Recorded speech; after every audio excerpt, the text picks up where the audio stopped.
Good morning, those that are joining us. We're just going to give everybody a few minutes to come on in. If you can see and hear us, if you can pop over a note in the chat box, say hello, tell us where you are this morning, and we will get started in about a minute's time. We're seeing people coming into the room now. So as I say, do let us know where you are. Is the sun shining? Are you in torrential storm downpours? How is it with you where you are?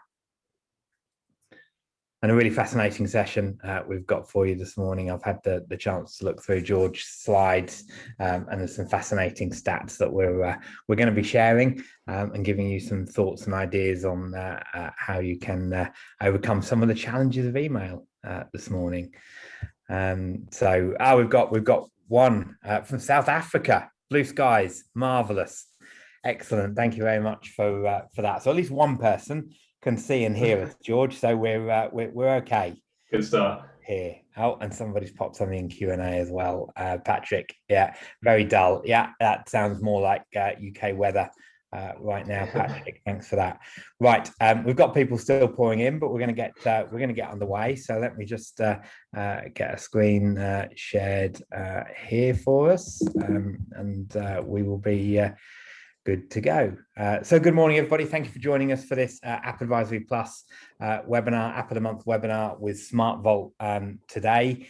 Those that have joined our sessions in the past hopefully know that there's always some really valuable information from these sessions. Plan is today we're going to be done by about 10:45 for you. Just in terms of housekeeping, any questions as we go through the sessions, pop them in the Q&A box. Use the chat box for anything else, any observations, comments, things like that. Be great to get your feedback on the stuff that George is going to be sharing with you this morning. We're recording, so we will circulate the recording for everybody that registered after the session has finished later on today. So our plan is that we're going to talk about some of the challenges of emails this morning. For those that don't know me, my name is Will Farnell. I'm founder at Farnell Clark, an accountancy firm based in Norwich, and co-founder of App Advisory Plus. And I'm delighted this morning that I'm joined by George from SmartVault. George, do you want to just give yourself a brief introduction for everybody listening, please? Sure, thanks, Will. So yeah, George Kaisis, I'm an account manager here at SmartVault. My role basically consists of speaking to accountants on a day-to-day basis around SmartVault, showing them the software, making sure it's going to fit their requirements. Prior to SmartVault, I have a background in GDPR compliance and cybersecurity, so we'll be touching on those through the slides a bit later. Excellent. Thanks so much indeed, George. So just so you know what the plan is, we've done the welcome, we've done some introductions. George in a moment is just going to give us an overview of who SmartVault are. So if you don't know who SmartVault are, George will tell you kind of where they came from and what they do. And then we're going to go into the main topic of conversation, which is around why is email in decline and how can you improve workflows and client experience in your accounting firm with modern tools. So how can you save money? How can you work more effectively by bypassing wherever possible some of the challenges that email creates for us. I've experienced them firsthand. George is certainly going to share some of his experiences from his time at SmartVault and indeed from his intro there, some of the things that he's picked up prior to joining SmartVault. As always, we're going to leave you with some key takeaways, things that are most important from the session for you to take away and think how you can implement in your firm. And we have plenty of opportunity for Q&A. If the right questions pop up and the time is right, we'll kind of tackle those as we go through. But otherwise, we'll have some time at the end to do that. So that's the plan, George. So tell us, who is SmartVault? Where did you come from? What are the problems you solve? Sure. So we came from Houston, Texas, about 16 years ago as a document management, document storage and file sharing platform. We basically, in a nutshell, we're a secure place to share documents online. So rather than sharing a document over email, which we'll come on to as why it's not so secure later on, we're now going to put a document in a portal. Your client can log in, view that document, action it, send something back to you as well. We launched in the UK about 3 years ago now, really successful launch. We're starting to get some integrations and partners over here as well. We're a lot more UK centric now. And yeah, we're kind of all around security, compliant file sharing. Excellent. So on to the main topic here. So we're talking about email, and you and I have spoken about this in the run up to the session. I've experienced firsthand the challenges with email in my firm. One of the big challenges I had about, I don't know, probably 6 years ago now, is I was getting 200-300 emails a day. I would get an email from a client, I'd forward it to a member of my team and say, can you deal with this? And I'd delete the email because my email box was just massive. And I thought, like, I've passed that to somebody else. They can deal with it. But of course, 2 weeks later, I'd get an email from the client saying, hey, well, I never got a reply. So we built some practice management software in our firm a few years ago. And one of the first things we tried to solve was, how do we get better control over email? And the sheer volume of email. And I spend a lot of time working with other accounting firms now. And again, I hear the same problems. It's just, we have so much email. How do we reduce the amount of email that we get? So I've experienced this firsthand, and I guess that's the kind of stuff that you hear accounting firms tell you all the time, George, I'm guessing. All the time, yeah. So I find essentially there, and there's a particular slide in here which I'll definitely point out, where accountants are just firefighting their emails, and it's just taking time away from the more important parts of their job, and adding value to their clients. There's just too many emails coming in and distracting them from where they can actually be doing their best as an accountant. Yeah, absolutely. And I know that one of the things that we did in our firm to solve the problems is one of the suggestions you've got in your slide. So we'll kind of pick that up as we go through. But do you want to jump in and share your screen, George, and take us through some of these fascinating stats that I'm sure is going to be really surprising, interesting to those joining the webinar today? Yes, of course. So you should hopefully have my slides pop up. Yep, all there. Perfect, great. So jumping in on how to save time by moving away from email. Now, the first one is a nice stat to kick off with, and exactly what is happening with email. So email usage is down by 18% in the 25 to 35-year-old age bracket. That's based on data from last year from the data. Now, the 25 to 35-year-olds, those are the people we call millennials, the people like me who are pretty much grown up, glued to an iPhone, technology at our fingertips. We can message people instantly. The kind of people who are essentially paving the way for a change in the way that we communicate as a whole. Now, if you look back maybe to 2015, what we'll see is a gradual decrease in email usage year on year on year. Experts are actually predicting that in 5 or 6 years, quite scarily, that email might even become obsolete. I say scary because it's something which we've known for 20 odd years and everyone's been using it, and it's quite difficult to kind of imagine not using it, but that is potentially the way we're going at the moment.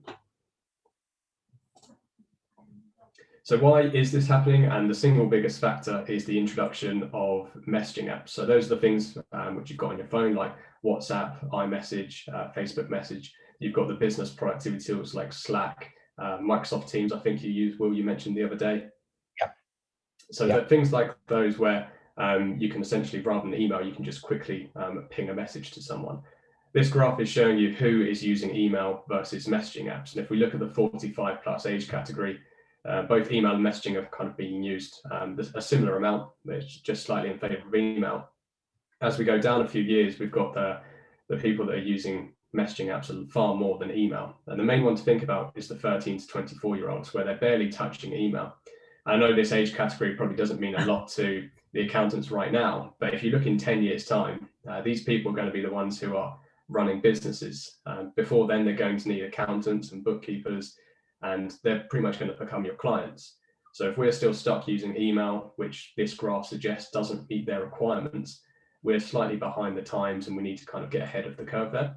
And it's interesting there, George, because I mean, I talk to accounting firms that are still sending kind of paper tax returns and things like that to sign. So it's an evolution, isn't it? Because not that long ago, it was a case of everybody did that, everybody used paper, and then people start to move over, and it's about thinking, what does the future look like? So what does 5 years time look like? And those 24-year-olds are going to be 29, and we've got lots of millennial and almost Gen Z business owners as clients.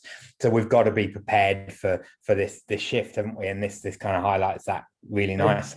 Yeah, exactly. And that time is going to fly by, especially the year and a half feels like it didn't really happen.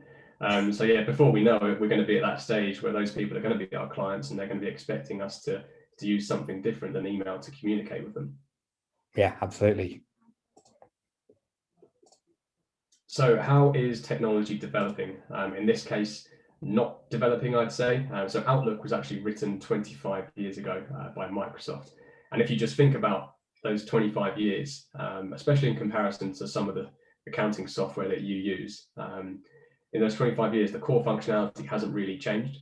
You look at businesses like Google, Apple, Yahoo as well, who have created their own email platform, but again, haven't changed it in any meaningful way. And then you compare that to the accounting software, which is changing its features so quickly, so rapidly. Would you still be with that accounting software that you used 25 years ago if it didn't change? Probably not, because your requirements have changed in that time. And if that software doesn't still meet those requirements, you go on and find something else that did. And in that time, there's a lot of our technology which has moved on. So in that time, we've had smartphones where we've got WhatsApp and iMessage as a new way to communicate. Social media, I know a lot of the people attending to the session today will be on LinkedIn, where you can post some content, your connections can view it, you can private message as well. We've got the productivity tools, so we've got Slack, Trello, Get Busy, Microsoft Teams, video calling. I'm sure a lot of us got used to that over lockdown with Zoom, family quizzes and so on. We've had the cloud, and we've also had document transfer solutions. So things like Dropbox, OneDrive. We've also got SmartVault, who are accounting specific in there as well.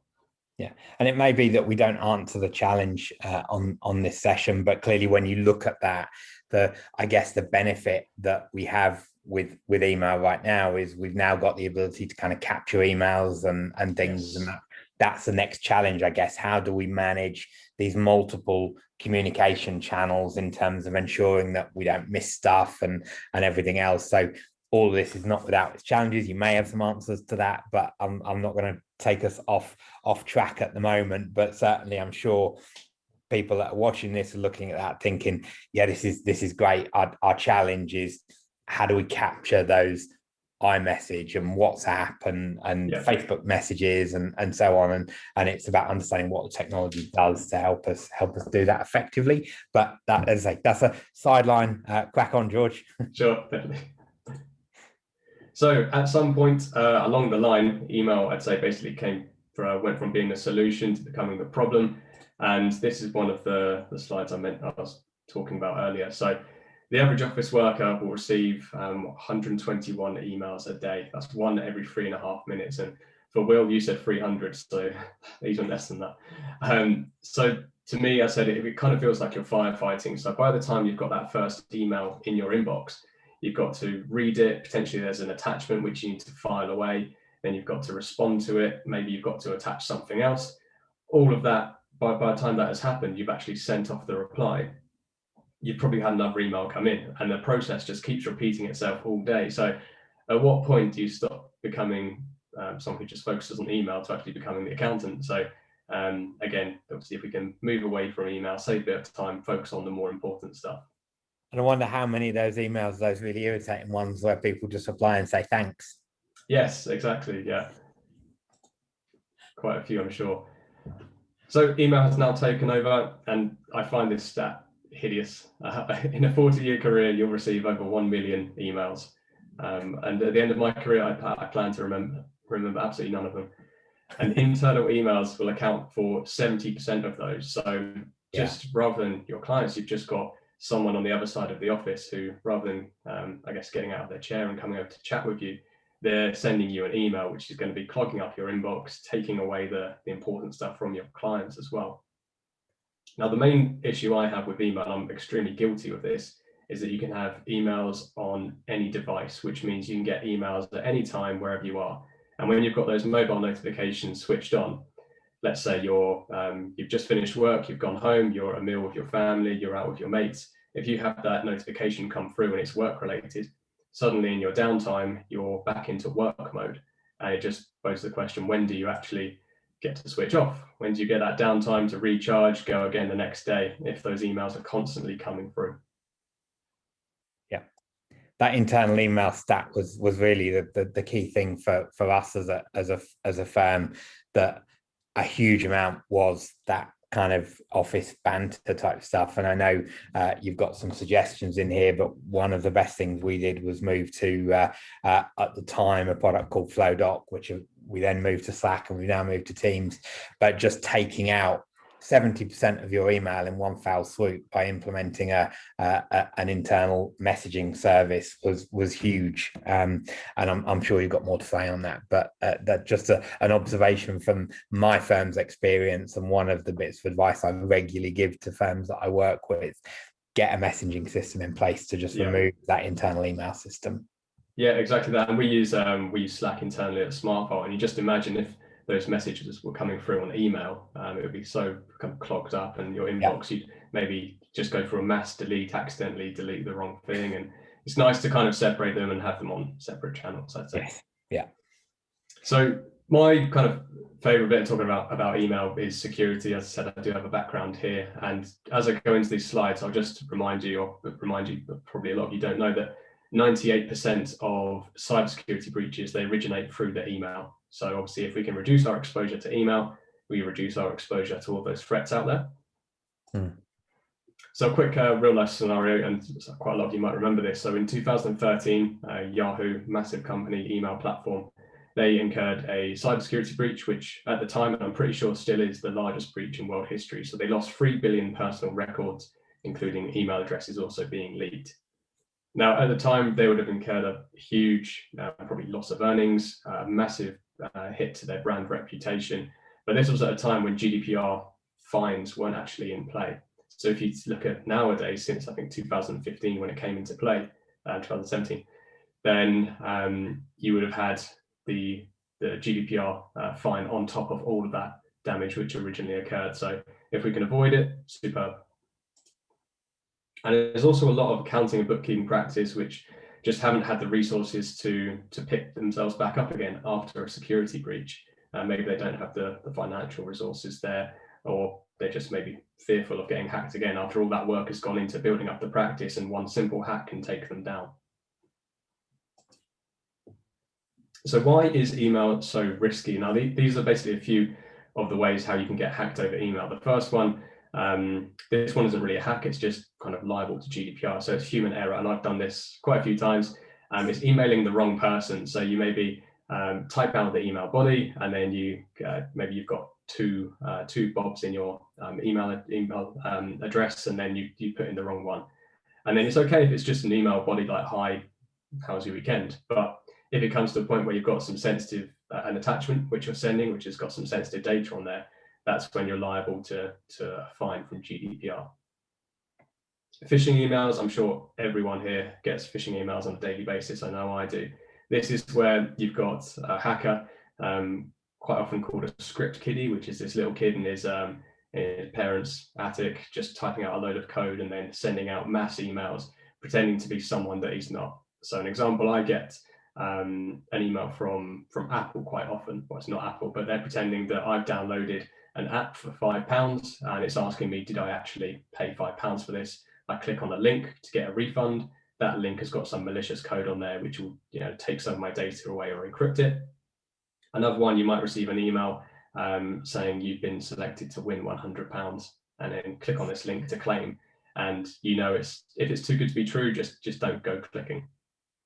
In a similar way, you've got receiving malicious attachment. So this is where someone is pretending to basically get you to click on a malicious attachment. So we'll have one maybe come through where you need to approve a document by opening the attachment and signing it. As soon as you open that attachment, you've got some code on there which will encrypt your data on your local machine. Email interception, this is a very tricky one to get around. This is basically where you've sent an email to a client, and then in the meantime, before it gets to your client, you've got a hacker who has swooped in and taken the contents out of that email.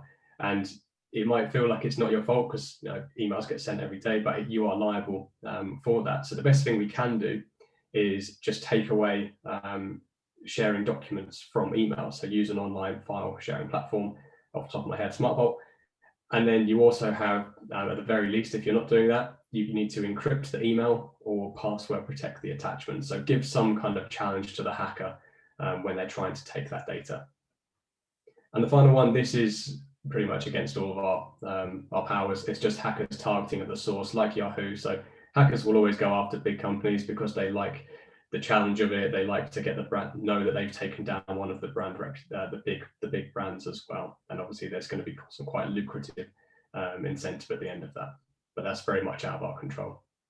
George, I remember when GDPR first came in, there was lots of talk about what you could send via email and so on, and there was lots of talk about, well, how do you encrypt, how do you password protect? My guess is that lots of people are not doing that. They're not putting any second layer of encryption. They're not password protecting. I mean, is there any? Are you aware of any kind of stats that are around in terms of what people are doing with that, or from your experience? Are you seeing accounting firms that are still sending sets of accounts without passwords and things like that, as just as an observation?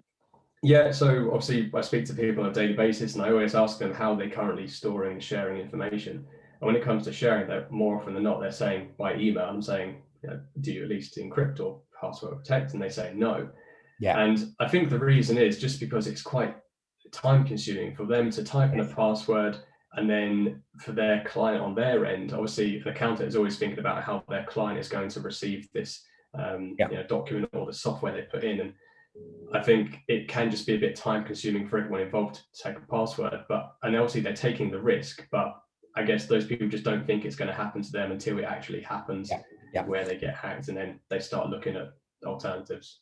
That's what I expect. Yeah, that's what I expected the answer to be. I just thought I'd clarify that. So if anybody's watching and thinking, "Oh, we don't do that," you're not alone. Is the point here? The added complexity of having to do that, and the friction it caused for the client at the other end. So it's highlighting that it's a common thing. Yeah, definitely. Sorry, carry on. Of course. So the risks with small to medium-sized accounting practice and why they're a target. So I actually speak to a lot of accountants, and they say, I'm not going to be targeted because I'm too small.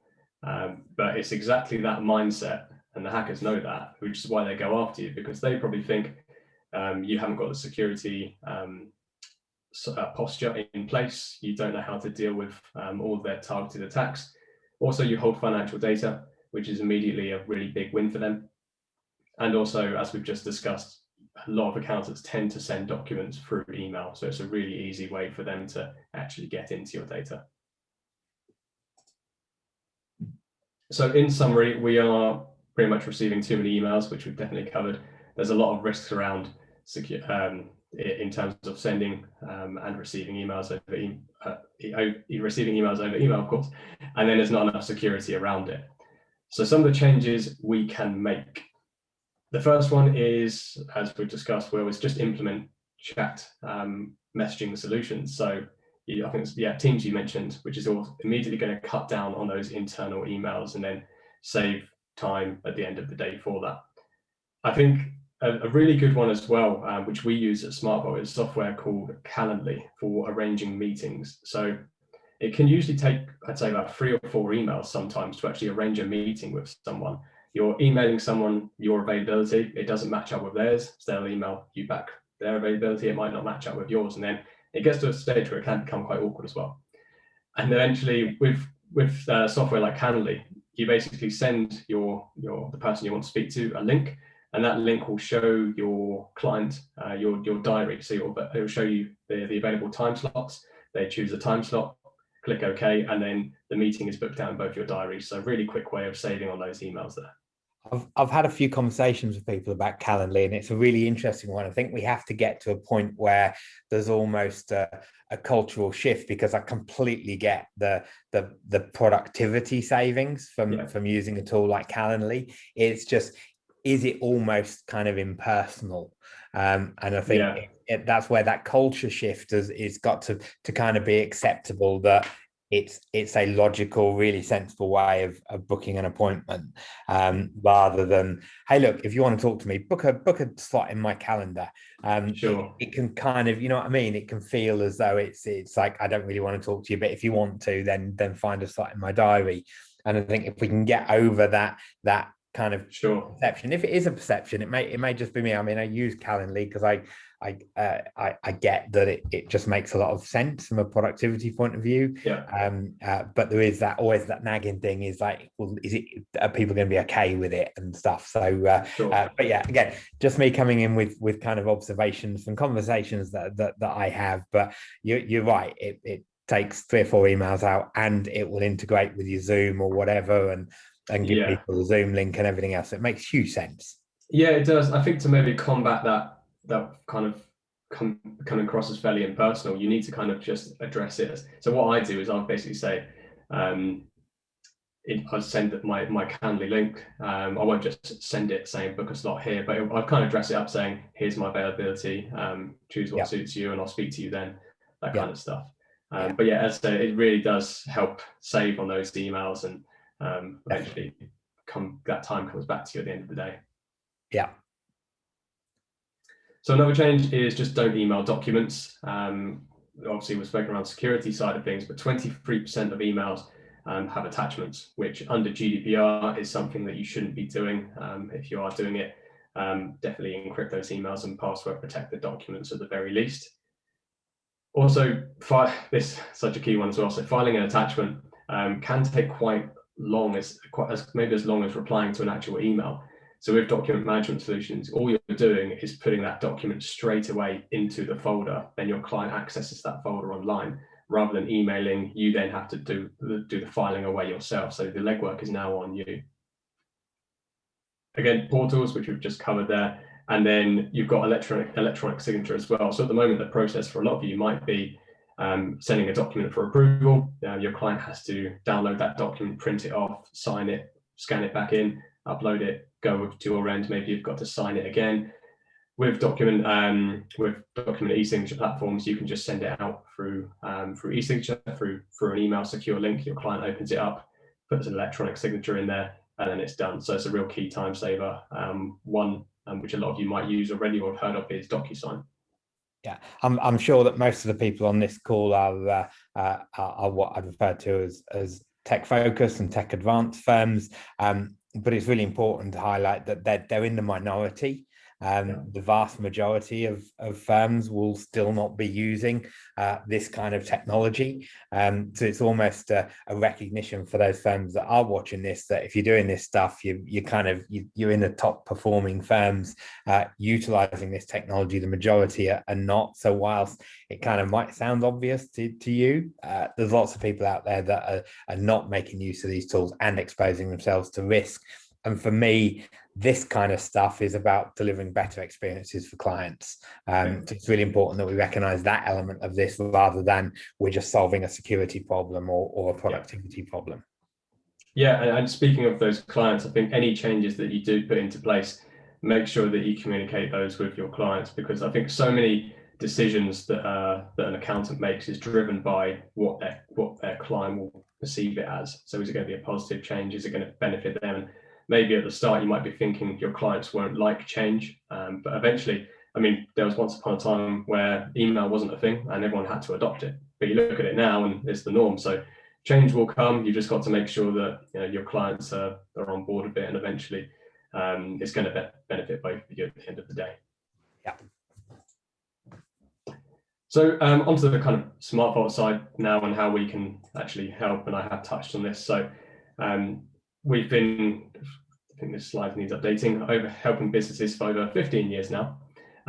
So we basically help eliminate sharing documents via email. So rather than emailing an attachment, you're now just going to put the document straight into a folder inside the SmartVault portal. At that point, your client can receive a notification and log in and view that document. On the security side of that as well, we're automatically backing up that document and encrypting it to a bank level standard. So I know a lot of accountants out there maybe are storing documents on a local machine. They're manually backing up those documents elsewhere as well, which again is just added adding time onto the end of your day, and over a week and a month, that time really does add up. We do all that for you, so we can essentially give you back that time. For compliance, we're quite hot on compliance and security, so we have audit history, so you can see exactly who's logging in, who's accessing the data as well, so really great for GDPR compliance. And we also have a version history, so that basically means that we're tracking any changes that are made to a document. So if you're working on a document and you come out of that document essentially, if you make changes to it, it's a new document. In the background, we're keeping a copy of the original version. If you come back to that document a month later, you update it, we'll keep a history of the first version and the second and now the third. We have integrated DocuSign integration, as I mentioned in the previous couple of slides. So for e-signature approval, so rather than sending those documents out for email now, we're going to do it all through a portal. Your clients can log in, access that document and sign it, send it back to you. And the nice thing about the integration is the final signed copy files itself away. So it's very automated. You don't actually have to do the legwork of filing it away again. And we have notifications. So if you would like to receive notifications when a client has uploaded a document for you, you can also turn them off. So notified when a client has viewed or uploaded a document, which is quite nice. We're also able to request documents through SmartVault as well. So this is a really new feature which we've actually put in the last couple of weeks. So rather than, let's say, emailing your document to emailing your client to send you a couple of documents, we can now do it all through SmartVault. So it's just a case of typing in information you need from your client. That goes up to their portal. They'll get a nice clean list of exactly what documents you as the accountant has requested from them. They can upload it, and you can both track which documents have been received, which ones are still pending. You can also send reminders as well. And as we've discussed, the client portal, so this really nice in terms of I'd say making your website look really good and actually driving traffic to your website. So you can we can integrate with anyone's website by adding a client portal to it. So the idea is that your clients go to your website to log in, they get taken to a fully branded SmartVault portal, so branded to you. So it still looks like they're working in your environment. So to log in, they're going to have to go to your website. Maybe on your website, you've got some news, so they're always going to be driven to that traffic as well, which is great. And a public document section, which will really help reduce sending mass emails, in my opinion. So this is basically a generic folder where all of your clients will have access to. So if you've got any information that you want to push out to your entire client base all at once, maybe previously you're doing this via a mass email, you now just have to drop the document off in this folder. All of your clients can log in and view that document.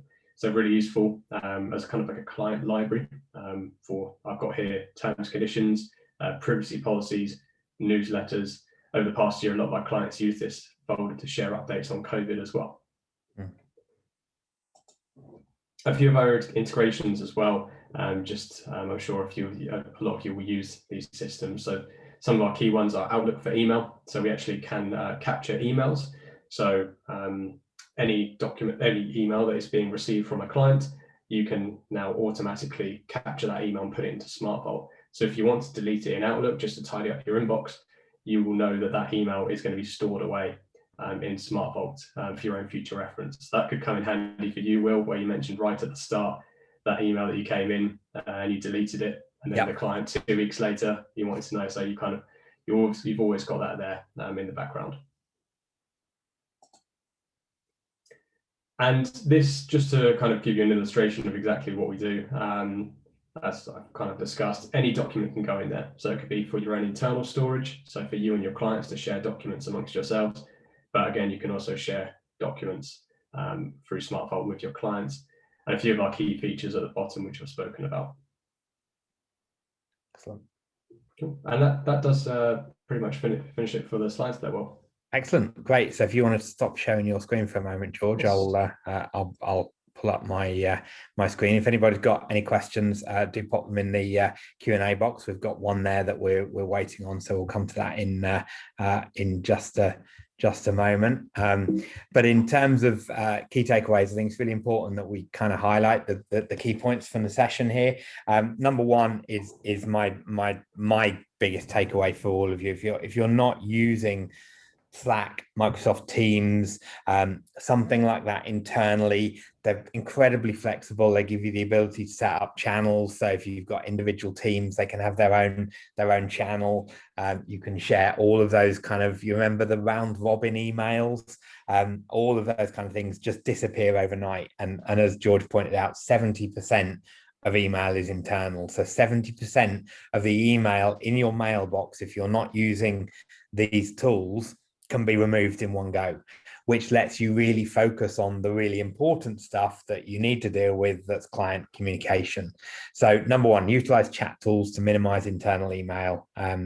Absolutely the place to start here. Email isn't secure enough to be sharing sensitive data that as accountants you handle. So look at how you can remove the need to email some of that sensitive data. We spend too much time on email. Clearly, if we spend less time on email, we only have so many hours in our working day. It gives us more time to really do the things that are important to our clients.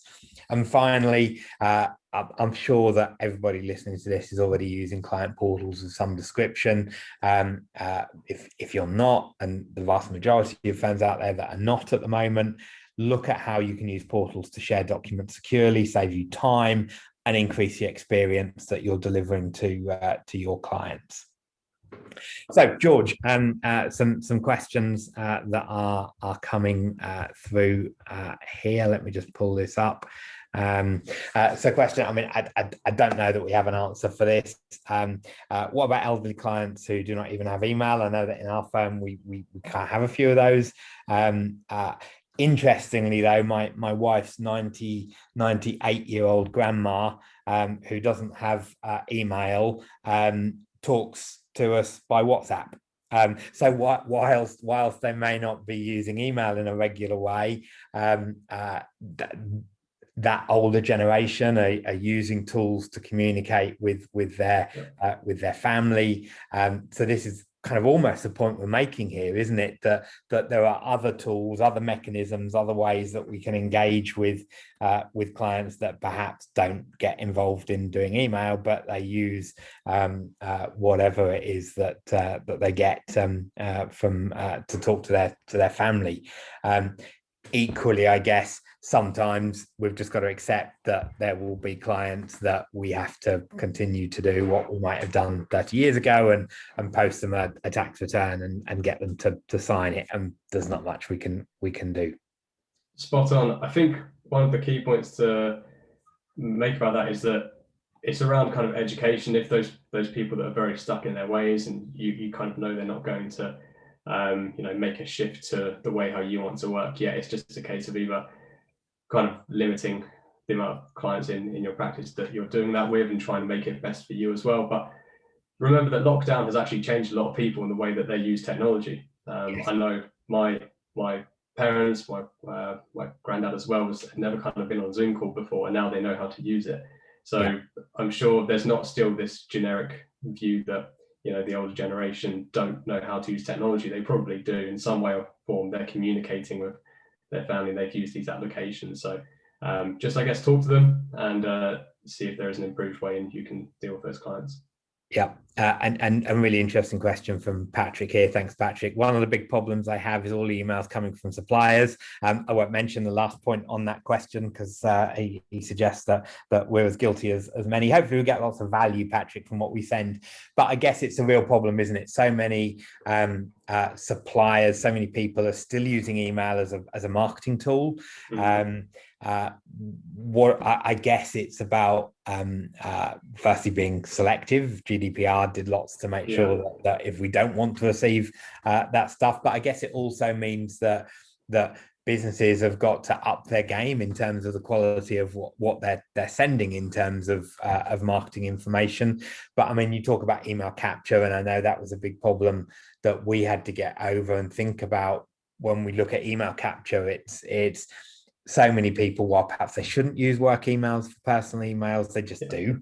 So how do I mean, you take examples of your integration with Outlook. I mean, how are you dealing with kind of emails that are not client focused in terms of that capture process?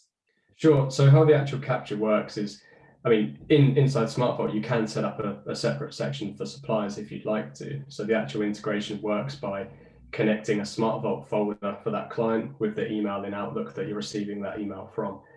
So it's just a case of doing that maybe with suppliers. You could obviously treat them still as maybe a client, still a person at the other end. So just set them up in SmartVault under another area, and then you're going to be capturing those emails. Yeah, and I mean, I guess the other thing that people can do, if because for some time to come, we're still going to get marketing emails, setting up rules in your mail client to just make it more manageable. So you set it so they automatically go into a folder. So when you want to look at what you've got from App Advisory Plus, because you know it's going to be full of really valuable content, you can go into that folder to do that rather than it clogging up your core inbox, I guess. Exactly that. So yeah, that's what our marketing team do here. So I know we'll receive certain emails as well. It's just separate, basically setting up a separate area inside your inbox. Obviously, your inbox is going to take everything, but if you can distribute that into certain areas, then brilliant. I know when our marketing team sends around maybe a mass promotion email for a webinar, there'll be some emails which have their out of office on. So we'll set up a separate email, which will just take all those out of office emails replies on. So it's just a similar way, do that and then separate it from your main inbox into those certain areas. Perfect. Excellent. And another question for Patrick. Is there someone at SmartVault I can talk to about a branded client folder and capturing emails? Patrick, we're going to send around some follow-up on here. George, any suggestions on what people do? Do they contact you? Yes, so they can. I think Patrick might actually be a client already. So you can either contact me, your account manager, or you can contact our training team or support team. You should hopefully have those details, but I'll make sure someone reaches out, so don't worry about that. There you go, Patrick. All good. Excellent. So so at the moment, no more questions come in, and we are bang on time. So perfect opportunity to start to wrap up. So George, thank you very much indeed for taking the time to join us this morning. Really interesting session. As I said right at the outset, I saw the slides and some of the stats really resonate with me and the conversations that I have with other firm owners. So I hope it's been useful. We will send out a copy of the recording, and we can probably can we share slides and things as well, George? Yes, of course. Yeah. So we can share the slides with you as well. If you want to have a conversation with SmartVault about how they can help, there'll be some information in terms of how to do that in the follow-up. But thank you for taking the time out of your busy diaries to come and join the session this morning. I hope it's been useful. Thank you again to George and the SmartVault team for their help. And we will hopefully see you on our webinar for August in due course. So thanks so much, everybody. Have a great day. Thanks for joining. Thanks, George. Thanks, Will. Cheers.